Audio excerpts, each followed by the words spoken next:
Fala pessoal, sejam muito bem-vindos ao nosso episódio de número 42, o podcast O Pai Old School. Meu nome é Rafael Henriques e hoje a gente vai falar sobre o nosso código familiar. Eu falei disso esses dias lá no Instagram, se você não me segue ainda, o.pai.oldschool lá no Instagram.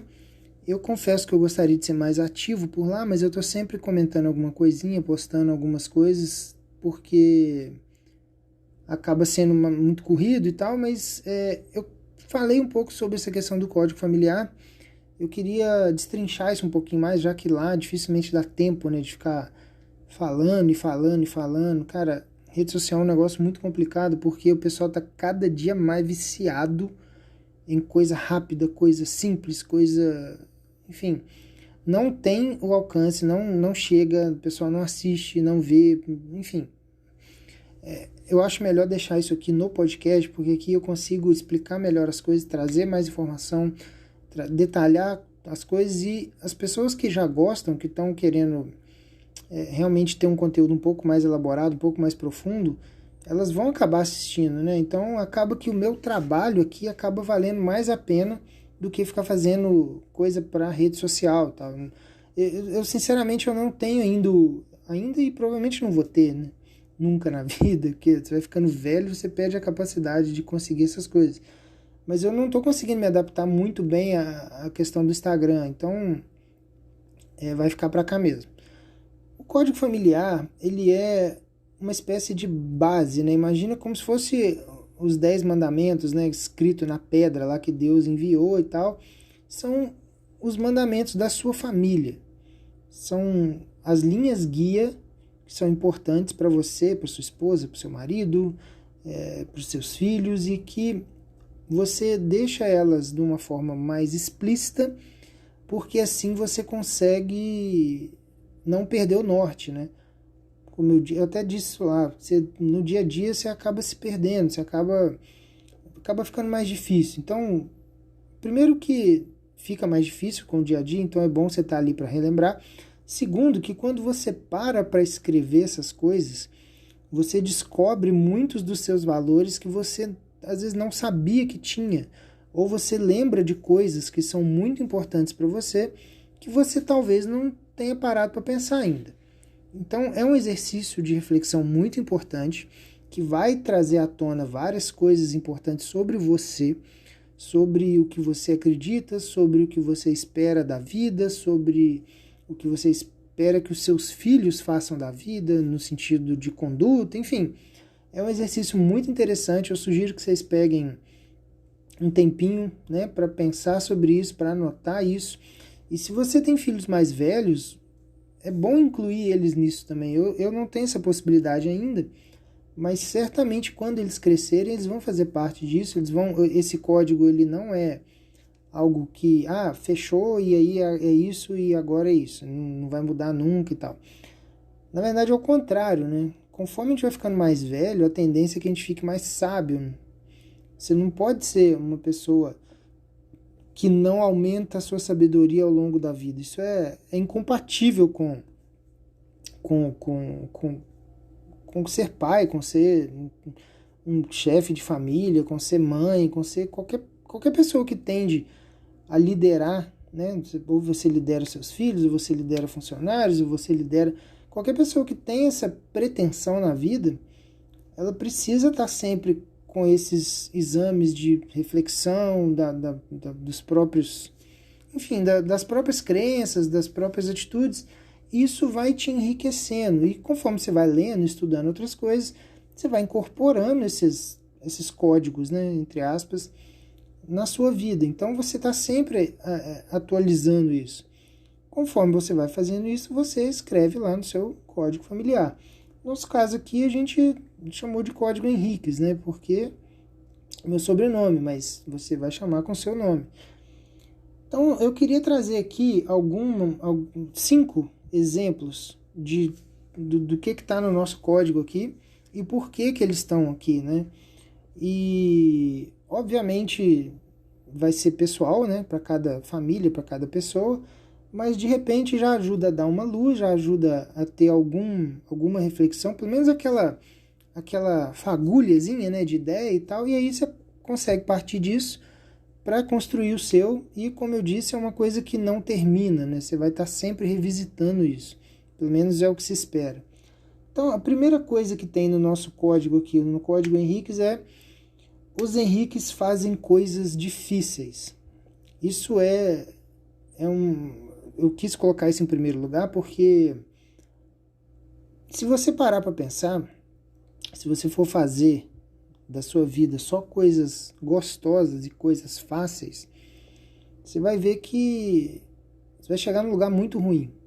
Muito, muito ruim. Eu tive a live com a doutora Lorena, né? Ela estava falando de exemplos de homens que chegam, sei lá, em 75 anos, acho que ela teve um paciente desse, que chegam nessa idade com a testosterona boa, com vitalidade, com saúde, tudo bem, e nenhum desses caras é obeso, tem uma vida desregrada, bebe o tempo todo, enfim. Qual que é o mais lógico, se você for parar para pensar na questão do conforto e na facilidade? É você estar sempre bebendo alguma coisa, é você estar sempre comendo porcaria, você estar sempre sedentário. Isso é a prática normal média, né? As pessoas fazem geralmente isso. Por que elas fazem isso? Porque é bom, né? Então, quando você decide que você vai fazer coisas difíceis, então você já começou a se mover na direção contrária. E não só na questão de saúde, tá? Não só na questão de saúde. Você pega a questão profissional, por exemplo. Quando você precisa, né, ler um livro técnico que vai te levar, né, vai te dar um conhecimento para que o seu trabalho melhore, que você consiga fazer um trabalho melhor para os seus clientes, seja para o seu contratante, para os seus clientes, enfim. Aquilo é uma subida morro acima. Quando você precisa passar o fim de semana trabalhando, quando você precisa passar um fim de semana num congresso, estudando sábado e domingo, de manhã até de noite, para você ter um melhoramento profissional. Quando você precisa mudar de profissão, que é uma coisa que eu já fiz algumas vezes. Nada disso é fácil. Nada disso vai vir, sabe, com aquele gostinho assim, com aquele prazerzinho, falando, nossa, que delícia fazer isso aqui. Nada.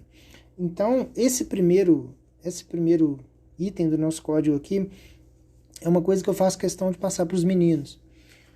Os Henriques fazem coisas difíceis. A gente vai abominar esse tipo de coisa, que é sentar no sofá e só ficar de bobeira e virar uma geleia e entrar em fusão com o sofá e ficar assim pro resto da vida, e é isso.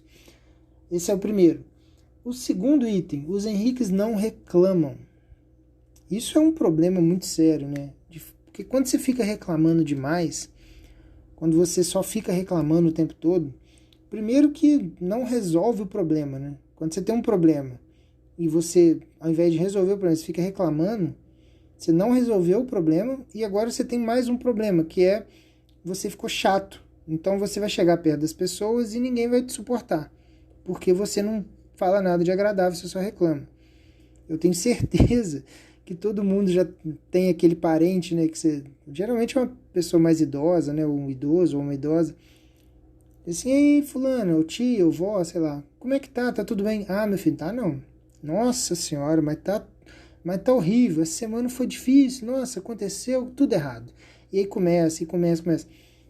Quando é um parente seu, uma pessoa que você ama, você, né, atura aquilo ali, você fica perto, você ouve, você sabe que é uma espécie de terapia para a pessoa. Mas só que quando, né, essa pessoa chega perto de alguém que não é da família, uma pessoa que não a ama, é muito difícil, né? Vai todo mundo sumir da frente dela. Por quê? Porque ninguém tem saco para isso. Então, quando você reclama, você acaba se tornando uma pessoa que tem dois problemas agora. Os problemas que você tem de verdade e você agora ficou chato. Além de ser um vício, né? Reclamar é um vício que você começa a ficar viciado naquilo, você chega uma hora que você não consegue fazer mais outra coisa. Então, os Henriques não reclamam. A gente, na medida do possível, a gente tenta resolver. Se não tem como resolver, só fica calado. Cala a boca e é melhor, né? Porque pelo menos você não está apurrinhando mais ninguém. Outra coisa, o terceiro item. Os Henriques defendem uns aos outros. Isso aqui é uma coisa muito importante quando os meninos estiverem crescendo, né? É o mínimo que a gente espera de uma família, que os membros defendam uns aos outros. Então, aquela coisa, né, de dentro de casa o pau quebra, mas em relação às pessoas na rua, a gente vai defender os meninos, ou quem quer que seja, enfim. Ou que sejam defender fisicamente a mãe, né, o irmão mais novo, enfim. A gente precisa incutir isso, principalmente na cabeça dos meninos, né? Os meninos têm a responsabilidade, né, de quando se tornam homens, de proteger os mais fracos. Então, é uma coisa, né, uma coisa puxa a outra, e esse é o nosso terceiro item aqui. O quarto item, os Henriques são autodidatas. Ser autodidata, isso aqui é uma coisa muito importante, presta atenção nisso aqui. Ser autodidata em 2023 não é mais diferencial. Ser autodidata quando você tem internet, você tem conteúdos de tudo quanto é tipo, você tem livros em PDF, em Kindle, e tudo que você quiser, a hora que você quiser. Você tem canais no YouTube de tudo quanto é jeito. Você tem produtos, né, infoprodutos. O pessoal fala muito de vendedores de curso, mas qualquer coisa que você quiser aprender, você compra um curso e você paga, sei lá, 200, 300, 400 reais, e você aprende, você consegue aprender uma profissão com isso aí. Então, não é, em 2023, uma vantagem ou um diferencial ser autodidata. É uma obrigação.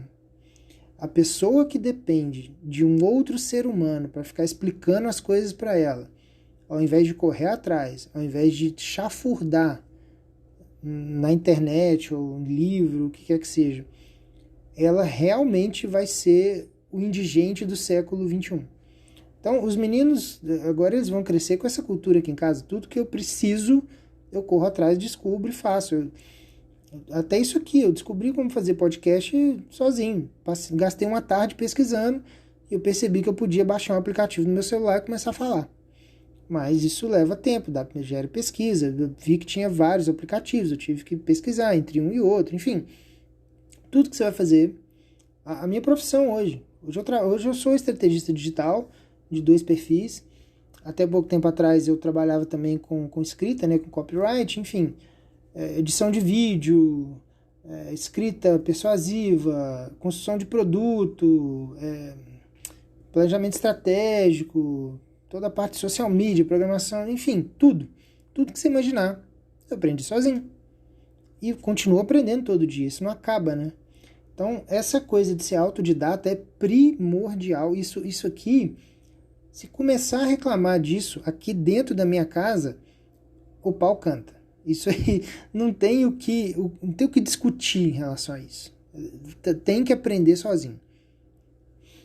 E a última coisa que tem nesse item aqui, para a gente não se estender demais, o último item aqui, o item 5, os Henriques são gratos. A gratidão é um negócio muito, muito importante, muito mais profundo do que a gente ouve nesses gratiluz da vida, seres de luz, gratidão por não sei o que, aí dá a mão, bate palma pro pôr do sol e abraça a árvore e tal. A gratidão é muito mais profunda do que esse tipo de coisa. Quando você demonstra gratidão sobre certas coisas, né, sobre ações simples, né, eu falei isso outro dia também no meu perfil lá no Instagram, que o Rafa começou agora a falar obrigado quando a gente dá uma mamadeira para ele. Outro dia ele falou isso dormindo. Ele dormindo, ele tem a mamadeira da meia-noite, né? Que é quando eu vou dormir, eu já preparo e já dou pra ele. Que é o que faz ele dormir direto, né? A noite toda. E aí, de noite, ele mamou. E ele sempre mama dormindo. No final, quando ele acaba, ele estica a mão assim pra me entregar. Vira pro canto e dorme de novo. Um belo dia, ele esticou a mão. Um ritualzinho normal dele. Esticou a mão. Antes dele virar pro canto, ele falou obrigado. E aí ele mesmo falou de nada depois. Então, assim, quando você é grato ao que as pessoas fazem por você, por menor que seja, as pessoas se sentem felizes e fazem novamente. Então, a gratidão, ela é, primeiro de tudo, uma forma de você deixar uma porta aberta, né? E no sentido mais profundo, quando você tem uma gratidão transcendente, né? E aí, aí a gente está falando já da religião, da relação com Deus e tal, uma gratidão, uma adoração, enfim. Quando você vê e aponta para algo superior e você é grato por aquilo, isso te dá uma sensação de humildade, desenvolve a humildade de uma forma muito forte, né? É muito mais fácil você ser humilde quando você é grato. São coisas que estão ligadas. Então, tem toda uma consequência antropológica nisso daí, metafísica quase, né? Então, a gratidão ela é uma coisa importante e ela está aqui no nosso código Henriques. E com o tempo, conforme eu for renovando isso aqui, pensando em outras coisas, eu trago aqui, mas por enquanto eu queria falar dessas coisas. Eu espero que tenha sido muito útil para vocês construírem a de vocês também, porque é muito importante que esse código esteja, primeiro, feito, porque você raciocina em cima dele, você visita o seu eu interior para meio que vomitar essas coisas, né? E também fica mais fácil de você não perder o norte, inclusive na hora de orientar os meninos, isso fica mais fácil também. Então, espero que tenha ajudado. Muito obrigado e até a próxima.